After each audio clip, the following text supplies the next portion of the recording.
Hey there. So you're thinking about making a move to Salt Lake City, Utah, but you're still a little bit on the fence. Well, today I'm going to be sharing 10 things that you should know before making a move to Utah. These things could hopefully avoid you some time and money. And let's hop into it right now.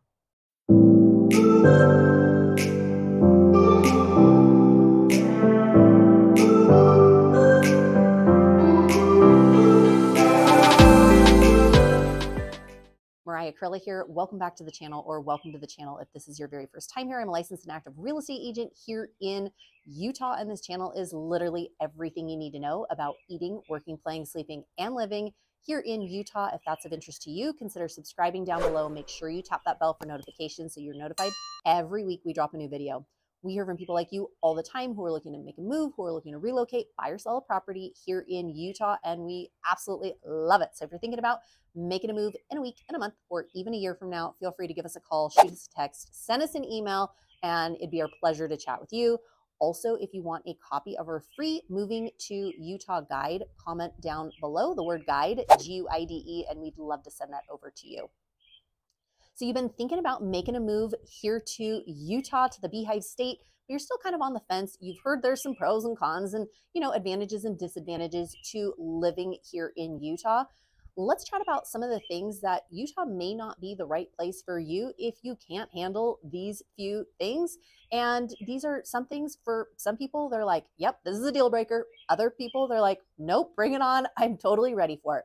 Number one, Utah has the 4 seasons. So for some people, that winter here in Utah is going to be a little bit longer than some of the other places in the country. The 4 seasons that we experience, you are typically going to have a dry, hot summer.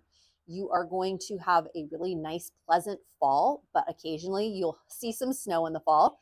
And then you are going to have a winter that starts right around, it usually starts snowing sometime around Thanksgiving, depends on the season. And then usually we'll have our last snow sometime in early May. So just to give you an idea, it's not snowing all throughout that time. But for some people, the 4 seasons, they're like, oh, actually, I don't know if I want the 4 seasons. And then kind of move into the second thing is that winter can be a little bit longer for some people than they like. So just know those 2 things, 4 seasons, and occasionally there is a longer winter with more snow, which kind of leads me into number 3.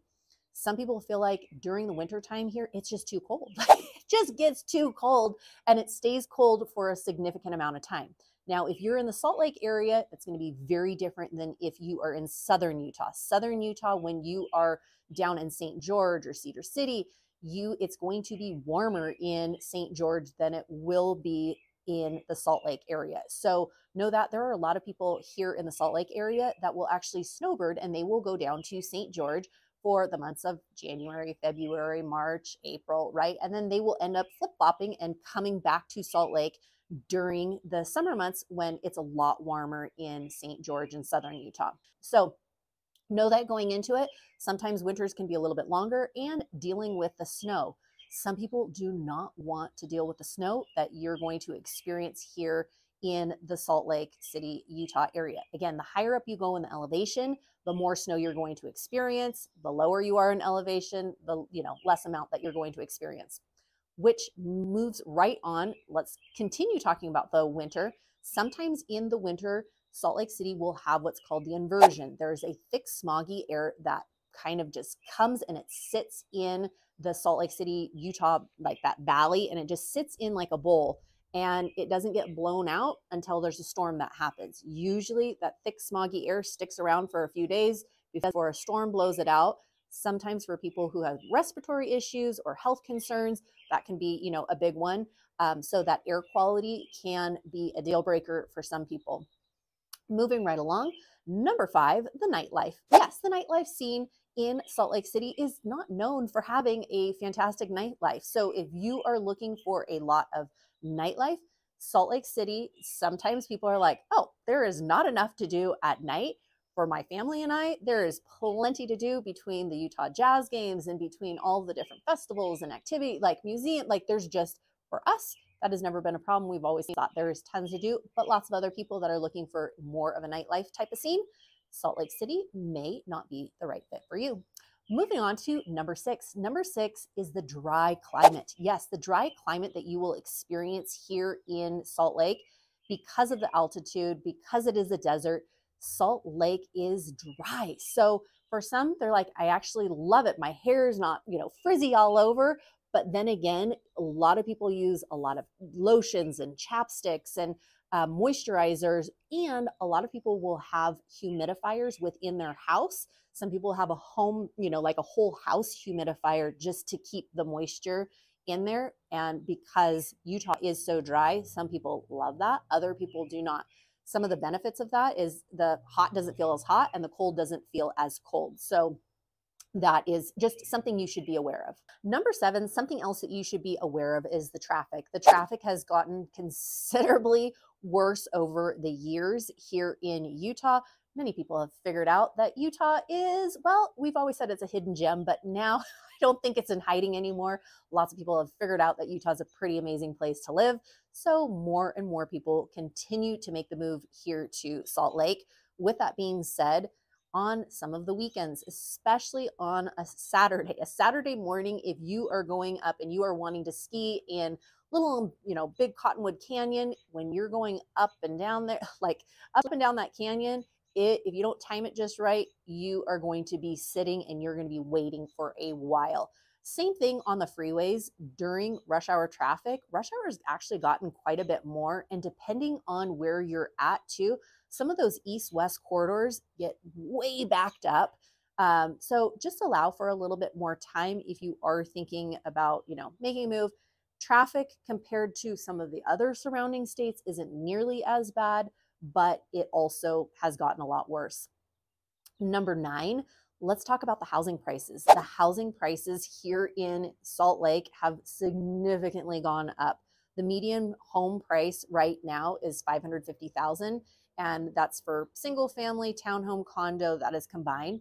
And depending on what area you are looking in, some are going to be significantly more than that. So I know a lot of people that reach out are like, Mariah, we're looking for this, we're looking for this, we're looking for this. Can we even find something like that in and around Salt Lake City? So just know the price, the housing costs have gone up drastically. And number 10, something else that you should know about is the food. Yes, some people that come here are are like, Mariah, there are no, like, for the foodies, they're like, I can't find any good options. There's other people that come here and they're like, I just love the food. So honestly, it depends on your palate and it depends on your taste. For a lot of people, there are a ton of quick casual type of restaurants. There's fine dining as well. There are, lots of chain restaurants. There's lots of fast food. There are a lot of healthy options though, too. There are different co-ops. There are different, grocery stores like Harmon's and Myers and places to eat and farmers markets, especially in the summertime. So in terms of food, some people love it here. Some people are like, what? Like, I want to get back to some of these other, big cities that have some different options. But just know, again, some people love that, some people don't. So just to be aware, we talked a little bit about the 4 seasons that you can experience here in Utah. You're definitely going to have a longer winter time. It will feel drier. You're going to experience snow for a longer period of time here in Utah as well. Some people feel like the food is awesome here. Other people do not. Same thing with the nightlife. A lot of people are like, oh, there's not a ton of nightlife. Other people feel like the nightlife is just fine. Also, you definitely want to be aware of that air quality and the traffic and congestion. Plan a little bit of extra time if you're going different places, just to allow yourself a little bit of extra buffer room and comfort. So hopefully this gives you an idea of some of the things that you should be aware of if you are planning on making a move here to the Salt Lake City, Utah area. And again, if you are, my team and I help people like you all the time, and we absolutely love it. So feel free to give us a call, shoot us a text, send us an email. It'd be our pleasure to connect with you. Also, if you do want a copy of our free Moving to Salt Lake City, Utah guide, comment the word down below, guide, Guide, and we'd love to send that over to you. Wishing you a fantastic rest of your day and week, and we'll be in touch soon. Take care and have a great one. Bye.